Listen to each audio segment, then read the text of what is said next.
کل کوئی میرے سامنے کلپ آیا, اس کلپ میں کسی نے یہ کہا کہ غوث اعظم چاند پہ پہنچے تھے. اللہ عالم کسی کے پاس رپورٹ آئی ہوگی. اچھا, بہت سے لوگوں نے الٹا سیدھا لکھا ہوا تھا, برا بلا کہا ہوا تھا. کیا وہ کہہ رہا تھا کہ امریکہ تو بعد میں چاند پہ گیا ہے, غوث اعظم پہلے چلے گئے تھے. اچھا, نیچے سب ملے جلے کمنٹس آ رہے تھے نا. ایک نے بڑا اچھا کمنٹ کیا, اس نے کہا اگر کوئی غیر مسلم بھائی یہ کلپ دیکھ رہے ہیں تو خدا را اسلام کو برا نہ سمجھیں, یہ جھوٹی خبر ہے. سمجھ رہے ہیں نا؟ یعنی اس بندے کو یہ خیال ہوا کہ یار یہ ہمارے آپس کے مسئلے ہیں, چاند پہ گئے تھے نہیں گئے تھے یہ رپورٹیں ہم کرتے رہیں گے, لیکن غیر مسلم جب یہ مذہبی اسکالر سے یہ بات سنے گا تو وہ کہے گا کہ یار یہ ہے اسلام, یہ اس پہ فخر کر رہے ہیں کہ انگریز ایک تو جا نہیں رہے چاند پہ, جانا تو ہم کو چاہیے تھا نا, کیا خیال, ایک تو جا نہیں رہے ہیں, اوپر سے عذر لنگ بدتر از لنگ, عذر ایسا پیش کر رہے ہیں کہ ہم تو پہلے جا چکے ہیں. تو اس نے یہ لکھا کہ غیر مسلم کو کہا کہ کوئی غیر مسلم بھائی یہ دیکھ رہے ہو تو یہ اوریجنل اسلام نہیں ہے. یہ بڑا اچھا کمنٹس کیا, مجھے اس سے بڑا سبق ملا. میں نے کہا یار ہم ربیع الاول میں محرم میں جو کچھ بھی کریں یار, آپ دل کھول کے حلوے بھی کھائیں, مانڈے بھی, اور ناچیں بھی, اور گائیں بھی, اور جو بھی کرنا ہے کرو. غیر مسلم کو بس یہ بتا دو یہ اوریجنل اسلام نہیں ہے, تاکہ وہ بدگمان نہ ہو. جب غیر مسلم محرم میں ہمیں ماتم کرتا ہوا دیکھے گا, خون بہاتا ہوا, وہ اس اسلام کی طرف مائل ہوگا؟ بولو نا. اس میں اٹریکشن نماز کو دیکھ کے مائل ہوتا ہے, روزے کو دیکھ کے مائل ہوتا ہے, حج کو دیکھ کے مائل ہوتا ہے, لیکن محرم میں جو ہم خون بہا رہے ہیں, اپنا ہی خون بہا رہے ہیں, اس عمل کو دیکھ کے غیر مسلم ہماری طرف مائل نہیں ہو. جو کچھ ربیع الاول میں ہم کر رہے ہیں اس عمل کو دیکھ کے غیر مسلم اسلام کی طرف مائل نہیں ہوگا. تو آپ سب کچھ کرو لیکن ہندوؤں کو, سکھوں کو بتا دو کہ یہ سچی مچی کا اسلام نہیں ہے. سچی مچی والا اسلام وہ ہے جس میں رمضان کے روزے ہیں, جس میں پیر جمعرات کا روزہ ہے. مسلمان صبح اٹھتا ہے, سحری کے وقت میں کھاتا ہے اللہ کے لیے, سارا دن بھوکا پیاسا رہتا ہے. شام کو جب افطاری پہ دسترخوان پہ بھوک پیاس کے بعد کھانا رکھا ہوتا ہے اور اس کے منہ میں جب پہلا نوالا جاتا ہے تو پھر یہ دعا پڑھتا ہے, ذهب الظما, پیاس چلی گئی, وابتلت العروق, رگیں تر ہو گئی, وثبت الاجر انشاءاللہ, اور جس خدا کے لیے ہم نے بھوک پیاس برداشت کی ہے اس خدا نے ہمارے نام اعمال میں روزے کا اجر لکھ دیا ہے. غیر مسلم اس اسلام کو دیکھ کے متاثر ہوگا جس میں آپ ماں باپ کے قدموں میں جنت تلاش کر رہے ہوگے.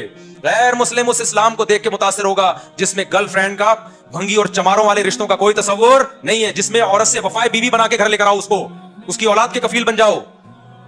یہ ہے وہ پیارا اسلام جو کس نے دیا ہے, جو اللہ نے ہمیں دیا ہے, جس کو دیکھ کر لاکھوں کروڑوں غیر مسلم مسلمان ہوئے ہیں. اور جو اسلام کا رخ آج پیش کیا جا رہا ہے, دھرنے اور روڈ بلاک اور یہ سب, یہ والا اسلام کبھی بھی غیر مسلم اس کی طرف مائل نہیں ہوگا. تو جیسے اس نے غوث اعظم کی کوئی غیر مستند کرامت بیان کر دی نا, چاند پہ پہنچنے والی, جس کا کوئی ثبوت نہیں ہے, تو نیچے کسی نے کمنٹس کر دیے کوئی غیر مسلم بھائی, اس نے کے الفاظ تھے, غیر مسلم بھائی کو میں یہ بتاتا چلوں یہ سچی مچی والا اسلام نہیں ہے. تو آپ جو کچھ بھی کریں ایک بورڈ لگا دیں, بھائی یہ ہمارا اپنا اسلام ہے, یہ سچی مچی والا اسلام نہیں ہے. سچی مچی والے اسلام میں قبر ایک بالے سے اونچی نہیں ہوتی. سچی مچی والے اسلام میں قبریں پکی نہیں ہوتی. سچی مچی والے اسلام میں حلوے مانڈے نہیں ہوتے. پوری دنیا کے ڈاکٹر اس پر متفق ہیں کہ میٹھا کھانا انسان کی صحت کے لیے انتہائی نقصان دہ ہے. میں کینسر کے اسپیشلسٹ سے ملا ہوں, ان کا کہنا ہے کہ سگریٹ اتنی نقصان دہ نہیں ہے جتنے حلوے نقصان دہ ہیں. نہیں ہے میرا خیال باسن, سگریٹ سے زیادہ نقصان دہ کیا چیز ہے؟ حلوے.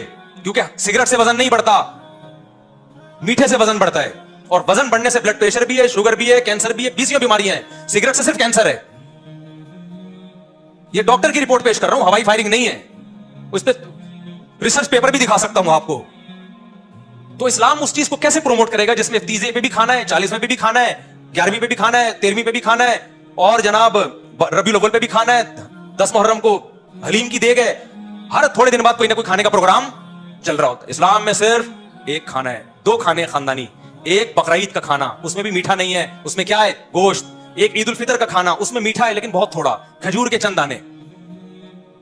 اور ایک ولیمے کا کھانا ہے جو شادی کے بعد ہوتا ہے, جو بعض لوگوں کو 4 دفعہ نصیب ہوتا ہے. اس میں بھی گوشت ہے, میٹھا نہیں ہے.